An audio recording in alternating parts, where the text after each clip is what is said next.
नमस्कार. M P short ट्रिक्समध्ये आपलं सर्वांचं स्वागत आहे. तसेच एम पी शॉर्ट ट्रिक्स याच नावानं आपलं टेलिग्राम चॅनल आहे, ते जॉईन केलं नसेल तर जॉईन करा. त्यावर आपण संपूर्ण हे ट्रिक्स टाकत असतो. तर पहा, 2 October current affairs with tricks.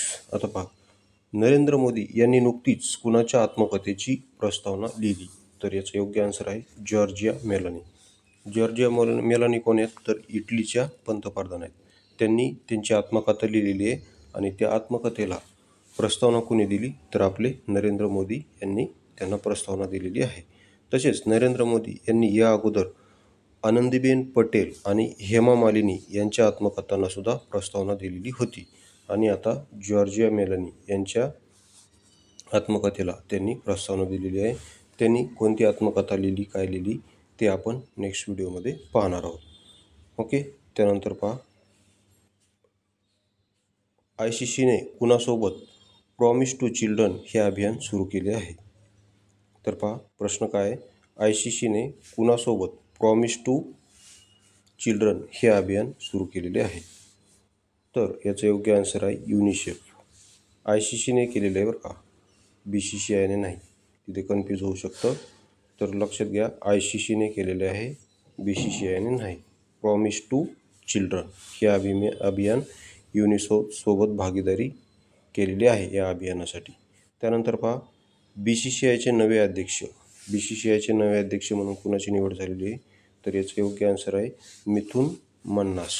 तर याला ट्रिक्सनुसार असं लक्षात ठेवू की मिथुन चक्रवर्ती यांचे भाऊ, मिथुन मन्नास हे मिथुन चक्रवर्ती यांचे भाऊ आहेत असं आपण लक्षात ठेवू. आणि त्यांची BCCIचे नवे अध्यक्ष म्हणून निवड झालेली आहे. मिथुन चक्रवर्तीचे भाऊ. कारण मिथुन मन्नास म्हणल्यावर तर आपल्या डोळ्यासमोर एखादा चेहरा येत नाही, ती व्यक्ती आपल्याला माहीत नसते. मात्र मिथुन चक्रवर्तीचे पिक्चर आपण लहानपणीपासून पाहत आहोत, त्यामुळे आपल्याला मिथुन चक्रवर्ती माहीत आहेत. तर BCCIचे नवे अध्यक्ष हे मिथुन चक्रवर्तीचे मोठे भाऊ आहेत असं आपण म्हणू. तसेच BCCIचे सचिव कोण? यावर नुकतीच जी कंबाईन ग्रुपची मेन्स झाली त्याला प्रश्न आला होता. तर BCCIचे जे सचिव आहेत त्यांचं नाव आहे देवजीत. काय आहे? देवजीत सैकिया. सैकिया की सदकिया असंच आहे काहीतरी, पण देवजीत सैकिया असं नाव आहे. तर याला आपण असे लक्षात ठेवू, BCCIचे जे सचिव आहेत ते सैफ अली खानचे भाऊ आहेत असं आपण म्हणू. हे बघा, सैकिया आणि सैफ अली, सैकिया आणि सैफ अली. BCCIचे सचिव सैफ अली खानचे भाऊ आहेत आणि BCCIचे अध्यक्ष मिथुन चक्रवर्तीचे भाऊ आहेत, एवढंच लक्षात ठेवा. त्यानंतर पहा, 2025 नुसार आर्थिक स्वतंत्रता निर्देशांकात भारताचा क्रमांक किती? 2025 नुसार आर्थिक स्वतंत्रता निर्देशांकात भारताचा क्रमांक किती असं विचारलेलं आहे. तर याचं योग्य आन्सर आहे 128. किती? 128वा आहे भारत. तर याला कसं ट्रिक्सनुसार लक्षात ठेवायचं पहा. तर याची ट्रिक्स अशी आहे की अभिषेक बच्चनने ऐश्वर्याला आर्थिक स्वातंत्र्य दिले आणि तुला काय शॉपिंग करायची ते कर म्हणला, तुला काय खर्च करायचा ते कर. मग ऐश्वर्याने त्याचा पुरेपूर फायदा घेऊन हेलिकॉप्टरच विकत घेतले, कारण आर्थिक स्वातंत्र्य दिले होते, तुला किती खर्च करायचं ते कर. कुणी? अभिषेक बच्चनने. ऐश्वर्या म्हणजे कोण? ऐश्वर्या राय. ऐश्वर्याचा नवरा कोण? अभिषेक बच्चन. अभिषेक बच्चनने तिला आर्थिक स्वातंत्र्य दिले आणि तुला काय शॉपिंग करायची ते कर म्हणला. मग ऐश्वर्याने त्याचा पुरेपूर फायदा घेऊन तिच्यासाठी हेलिकॉप्टर विकत घेतले.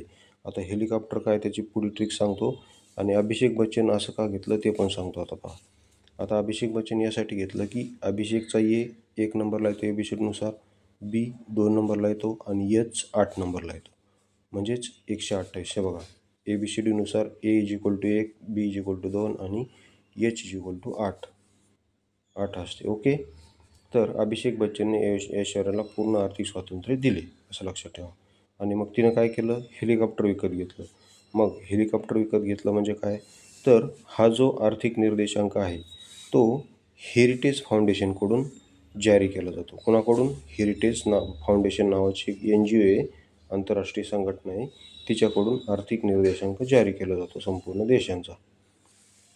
हेलिकॉप्टर म्हणजे हेरिटेज असं लक्षात ठेवा, कारण दोन्ही शब्दाची सुरुवात HE ने होते, हेरिटेज आणि हेलिकॉप्टर. ओके, एवढी ट्रिक लक्षात ठेवा. त्यानंतर टॉपमध्ये कोण आहे आर्थिक निर्देशांक? टॉपमध्ये सिंगापूर आहे, 2 नंबरला स्वित्झर्लंड, 3 नंबरला आयर्लंड. आणि भारत किती आहे भारताचा क्रमांक? तर 128. ओके, असं लक्षात ठेवू शकता. अशा ट्रिकसाठी आपलं MPSC ट्रिक्स हे टेलिग्राम चॅनल जॉईन करा. त्यानंतर पहा 2025 2025 वर्ल्ड पॅरा आर्चरी चॅम्पियन्सचे आयोजन कुठे झाले? तर याचा आन्सर आहे गुआंगझू, दक्षिण कोरिया. कुठे? गुआंगझू, दक्षिण कोरिया. त्यानंतर पहा चर्चित आराताई मॅसेज ॲप कुणी लॉन्च केले? चर्चित आराताई नावाचे मॅसेज ॲप आहे, ती कुणी लॉन्च केले? तर याचे योग्य आन्सर आहे झोहो कॉर्पोरेशन. काय? झोहो कॉर्पोरेशन. तर याची ट्रिक्स अशी लक्षात ठेवा. आता इथे ट्रिक्स लिहायची राहिली माझ्याकडून, नंतर आठवली मला. तर याची ट्रिक्स अशी लक्षात ठेवा की ताई आहे बघा, ताई काय करत होती? बॉयफ्रेंडसोबत मॅसेजवर चॅटिंग करत होती. म्हणून पप्पाने काय केलं? ताईला झोडपून काढले. झोडपून काढणे म्हणजे काय? मार देणे.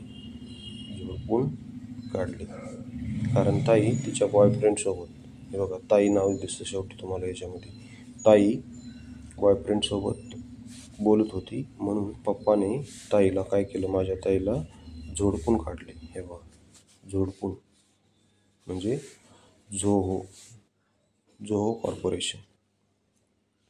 त्यानंतर पहा भारताचे पहिले मॅरीटाईम सिम्युलेशन सेंटर कुठे लॉन्च म्हणजे त्याचे कुठे उद्घाटन झाले आहे? तर याचं उद्घाटन झाले आहे चेन्नईला. आणि हे काय आहे? तर येथे जहाज चालवण्यासाठी ट्रेनिंग दिले जाणार आहे. आणि भारतातील पहिले आहे म्हणून लक्षात ठेवा. चेन्नई येथे उद्घाटन झालेलं आहे त्याचं. त्यानंतर जागतिक एल्डर डे कधी असतो? तर जागतिक एल्डर डे असतो 1 ऑक्टोबरला, जे कालच झाला 1 ऑक्टोबरला. ओके.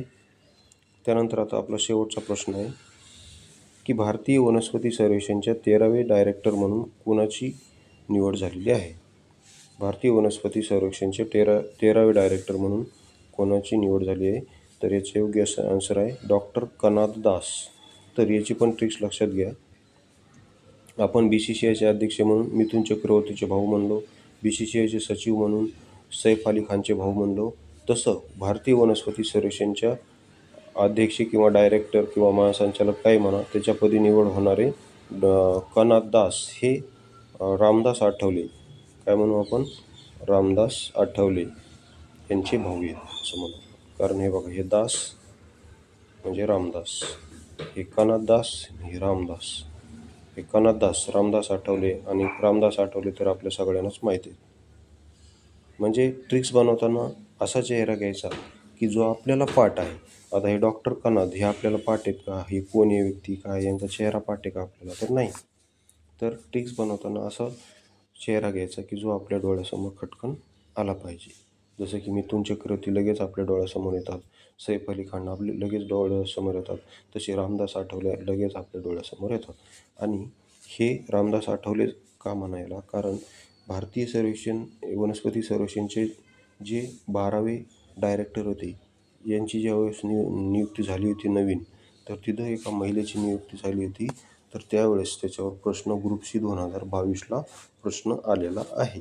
त्यामुळे हे व्यवस्थित लक्षात घ्या. आता परत भविष्यात आता 2025 किंवा पुढे 2026ला यावर प्रश्न येऊ शकतो. म्हणून भारतीय वनस्पती सर्वेक्षणचे 13वे डायरेक्टर म्हणून डॉक्टर कनाद म्हणजेच रामदास आठवले यांचे ते भाऊ आहेत, डॉक्टर कनाद दास, असं लक्षात ठेवा. तर अशा प्रकारे आज आपण 10 प्रश्न पाहिलेले आहेत. जर व्हिडिओ आवडला असेल तर चॅनलला सबस्क्राईब करा. तसेच आपले MPSC ट्रिक्सचे टेलिग्राम चॅनल आहे, ते जॉईन केले असेल तर जॉईन करा. व्हिडिओ पाहिल्याबद्दल धन्यवाद. आपला दिन शुभ जाओ. तसेच दसऱ्याच्या सर्वांना शुभेच्छा.